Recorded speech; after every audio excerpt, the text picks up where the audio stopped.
Hello everyone, कैसे हैं आप सभी। आज के वीडियो में हम बात करने वाले हैं जो नील बोहर था, उन्होंने जो अपना एक्सपेरिमेंट दिया उसके दो मेन बेस थे, जिसमें से पहला था कि जो इलेक्ट्रोमैग्नेटिक रेडिएशंस होती हैं उनका ड्वेल नेचर होता है। उस ड्वेल नेचर के लिए वेव नेचर और पार्टिकल नेचर किस किस ने दिया उसको हमने डिस्कस कर लिया है हमारे प्रीवियस वीडियोज़ में। अब हम बात करेंगे उनके दूसरे बेस का, जो उनका सबसे बड़ा सपोर्ट रहा है। दूसरा जो एक्सपेरिमेंट उस टाइम पे जो बाहर निकल के आया था वो था एटॉमिक स्पेक्ट्रा। तो एटॉमिक स्पेक्ट्रा की जो व्याख्या है वो इसी बेसिस पे हो पाई थी कि जो इलेक्ट्रॉनिक स्तर होते हैं वो क्वांटाइज फॉर्म में होते हैं। अगर इलेक्ट्रॉनिक जो स्तर हैं वो अगर क्वांटाइज नहीं होंगे तो एटॉमिक स्पेक्ट्रम के बारे में जो भी एक्सपेरिमेंट हुआ था उसकी एक्सप्लेनेशन नहीं हो सकती। और इस चीज़ का यूज़ नील बोहर ने अपने एक्सपेरिमेंट में किया था। तो हमें ये जानना जरूरी है कि एक्चुअल में वो एक्सपेरिमेंट था क्या और उसके रिजल्ट्स क्या थे जिसका यूज़ नील बोहर ने अपने में किया। तो ये वीडियो पढ़ने के बाद हम नेक्स्ट वीडियो में नील बोहर के जो उन्होंने एक्सपेरिमेंट किया, उन्होंने क्या रदरफोर्ड के मॉडल के बाद उन्होंने क्या अपना एक्सपेरिमेंट दिया उसके बारे में डिस्कस करेंगे। तो आज की वीडियो को स्टार्ट करते हैं। तो आज का वीडियो है एटॉमिक स्पेक्ट्रा के बारे में।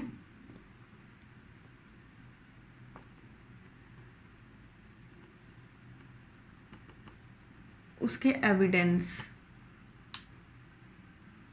Of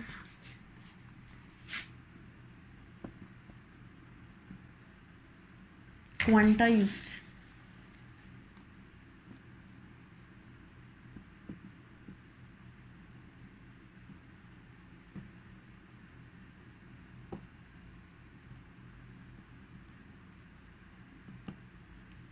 okay.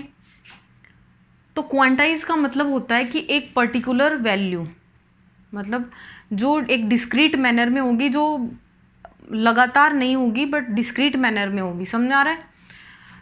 तो हमें पता है कि जब लाइट किसी भी मीडियम में ट्रैवल करती है तो वो मीडियम टू मीडियम उसकी स्पीड वेरी करती है। किसी मीडियम में उसकी ज़्यादा होगी, किसी मीडियम में कम होगी, वो मीडियम पे डिपेंड करेगी उसकी स्पीड। ओके। और जब वो किसी मीडियम में मूव करती है तो किसी भी सरफेस से टकरा के या फिर मीडियम को जब पार कर रही होती है तो उस मीडियम की जो भी लेयर होती है उसे टकरा के रिफ्रैक्ट हो जाती है, वो अपवर्तित रिफ्रैक्ट हो जाती है। तो सेम वैसे ही क्या होता है कि जब हम वाइट लाइट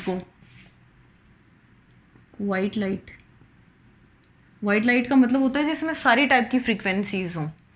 तो जब वाइट लाइट को हम किसी भी प्रिज्म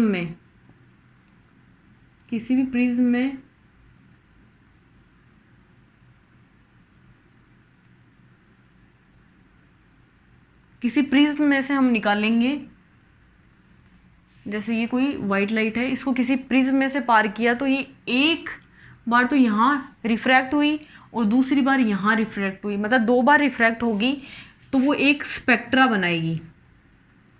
मतलब वो 7 कलर्स में डिवाइड हो जाएगी, क्योंकि ये विजुअल लाइट है, दृश्य। तो ये 7 कलर्स में डिफ्रैक्ट होगी, जैसे कि हमने रेनबो देखा है उसमें विबग्योर में। अब जब ये रिफ्रैक्ट होगी तो किस क्रम में रिफ्रैक्ट होगी, तो ये होगी कि जिसका लैम्डा मिनिमम होगा उसका रिफ्रैक्शन मैक्सिमम होगा, और जिसका लैम्डा मैक्सिमम होगा उसका रिफ्रैक्शन मिनिमम होगा।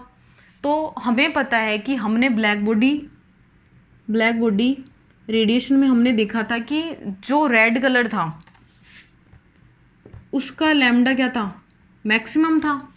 क्योंकि हमने ब्लैक बॉडी रेडिएशन में क्या था कि हम किसी भी बॉडी को या किसी भी मैटर को जब हीट करते हैं तो वो एक लॉन्ग रेंज का तरंगदैर्घ्य बाहर निकालती है।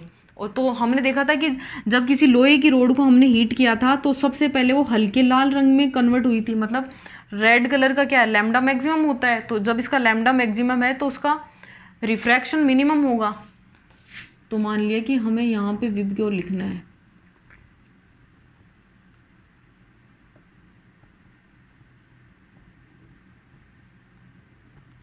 समझ आ गया। इसलिए रेड ऊपर और वॉयलेट कलर नीचे आता है, क्योंकि रेड कलर का लैम्डा मैक्सिमम होता है तो ये रिफ्रैक्ट सबसे कम होगी, और वॉयलेट का लैम्डा क्या होता है, कम होता है, तो इसलिए रिफ्रैक्ट सबसे ज़्यादा होगी। समझ आ रहा है। तो जब ये लाइट ऐसे रिफ्रैक्ट होती है तो एक स्पेक्ट्रम मिलता है हमें, उस स्पेक्ट्रम में इनका क्रम बिल्कुल ये ऐसा रहता है।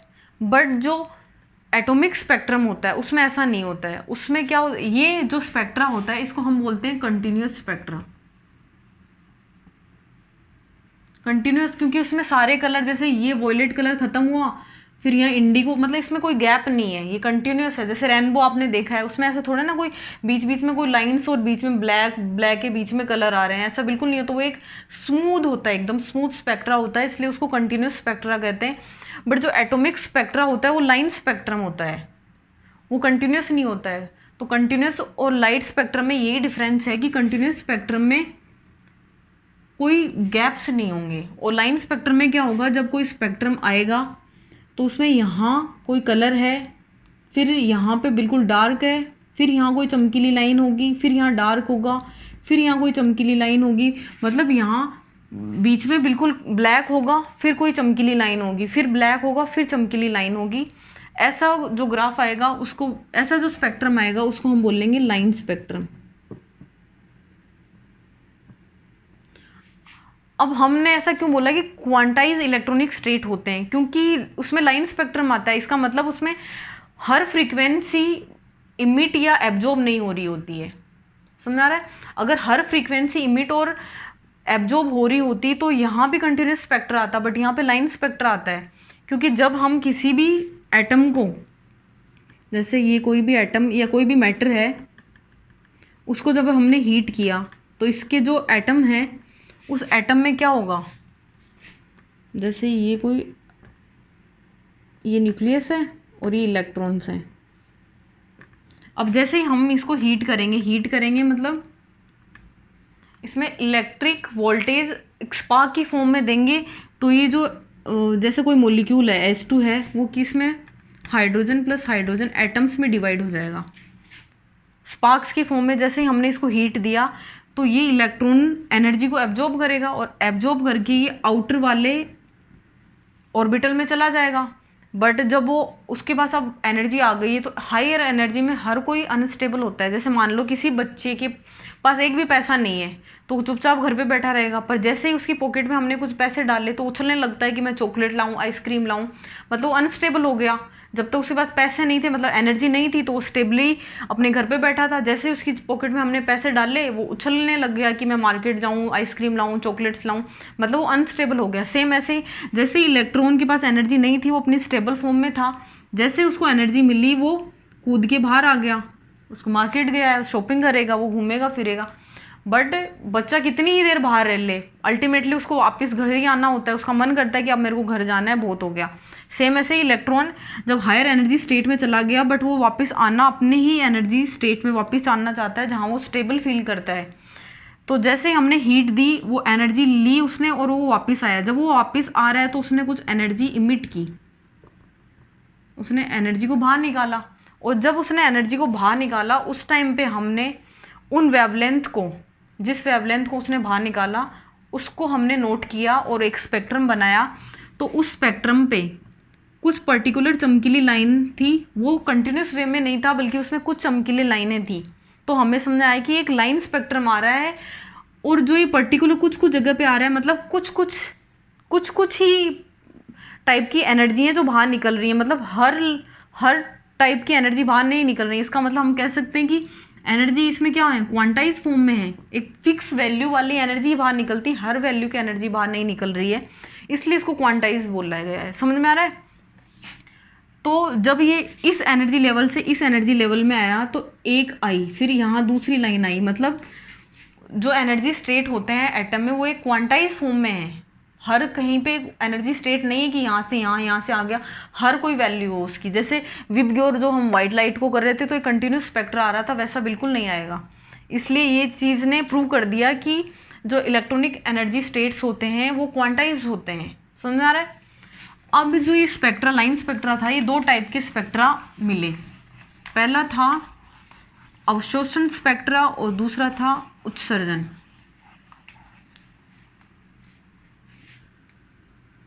एटॉमिक स्पेक्ट्रा दो टाइप के थे, अवशोषण और उत्सर्जन। एक्चुअल में इन दोनों स्पेक्ट्रा को आप एक दूसरे की जैसे एक फोटो का एक नेगेटिव होता है, बिल्कुल ये ऐसे ही है। ये जो उत्सर्जन वाले का इसका नेगेटिव फॉर्म मान लो, जैसे फोटो का एक नेगेटिव नहीं होता, जैसे हम दोबारा फोटो बनवा लेते हैं, बिल्कुल ये ऐसा ही है। मैं ऐसा क्यों कह रही हूँ, क्योंकि जैसे ही इलेक्ट्रॉन ने एनर्जी को गेन करके वो आउटर में गया और उसने फिर एनर्जी रिलीज की, तो जब उसने रिलीज की तो उसका स्पेक्ट्रा क्या आया, उत्सर्जन स्पेक्ट्रा आया। और अवशोषण वाला, जैसे हमने किसी पर्टिकुलर चीज़ को एनर्जी दी, किसी मैटर को, तो उसने कुछ लाइट तो एब्जॉर्ब कर ली और कुछ बाहर छोड़ दी, तो जो हमारे पास जो स्पेक्ट्रा आएगा उसमें कुछ कुछ जगह पे खालीपन आएगा, क्योंकि उसने एब्जॉर्ब कर ली तो वहाँ पे ब्लैंक आएगा और बाकी जगह पे कलर आएगा। तो जहाँ पे ब्लैंक आ रहा है इसका मतलब इस वेवलेंथ वाली लाइट उसने एब्जॉर्ब की है। तो ऐसे हम अवशोषण स्पेक्ट्रा बना लेंगे। और जब इमिशन वाली बात आएगी तो जिस वाली लाइट को इमिट कर रहा है वो वाली लाइट्स, यहाँ एक चमकीली लाइट आएगी, एक चमकीली पट्टी आएगी, बाकी सारा ब्लैक आएगा। मतलब जहाँ यहाँ कलर आ रहा है वहाँ यहाँ ब्लैक आ रहा है, और जहाँ यहाँ ब्लैक आ रहा है वहाँ यहाँ कलर आ रहा है, मतलब एक दूसरे के नेगेटिव हुए कि नहीं हुए। तो ये दो टाइप के स्पेक्ट्रा एटॉमिक स्पेक्ट्रा में होते हैं। समझ आ रहा है। अब हम बात करेंगे कि हाइड्रोजन का स्पेक्ट्रा, क्योंकि नील बोर ने जो बात की थी वो उन्होंने हाइड्रोजन के पर्सपेक्टिव में ही बात की थी। तो हम हाइड्रोजन का एटॉमिक स्पेक्ट्रा की बात कर लेते हैं। वो किस टाइप का होता है।